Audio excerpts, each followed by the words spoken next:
Have you seen videos of people removing rust by just using Coca Cola? And wonder how does this bottle of beverage that we occasionally drink remove rust? Is it that powerful? Well, I was wondering the same question and decided to do an experiment myself. But before we do that, let's find out what is rust and how does it form.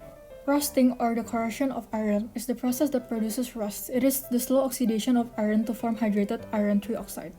This is the equation for rust. The presence of both air, oxygen, and water are necessary for rusting to occur. For this experiment, I prepared a bottle of Coca Cola, some rusty tools, and a pink bucket.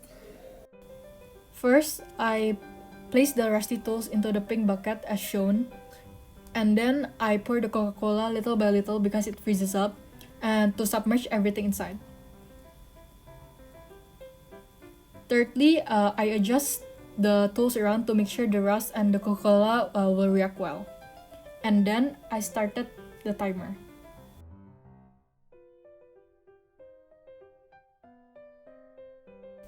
After an hour, I scrub off all the rust and wash them thoroughly using soap and water.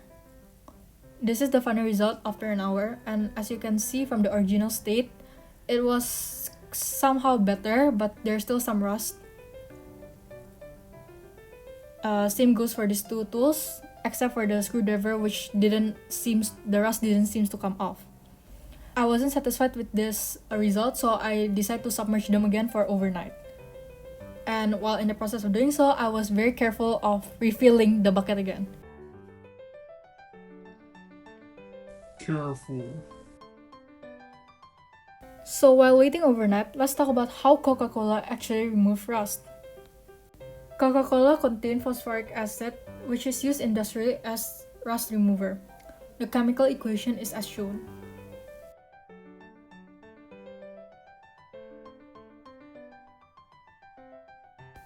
Like the previous step, I scrub all of the rust off using a sponge and wash them thoroughly. This is the result after submerging them in Coca Cola for over 12 hours. And as you can see, they are similar to the previous result. Tiny amount of rust came off, but most of them still stayed. So, in my opinion, this experiment taught me that Coca-Cola can be used in removing small amount of rust, but they are not effective in removing rust in a larger scale. An advantage to this method is that phosphoric acid will leave a fine protective coating of iron phosphate.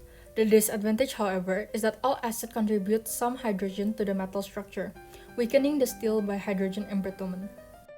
These are the three ways you can prevent rust. First, by using a protective layer. Second, to use sacrificing metal. And 3, to use alloys. So, in conclusion,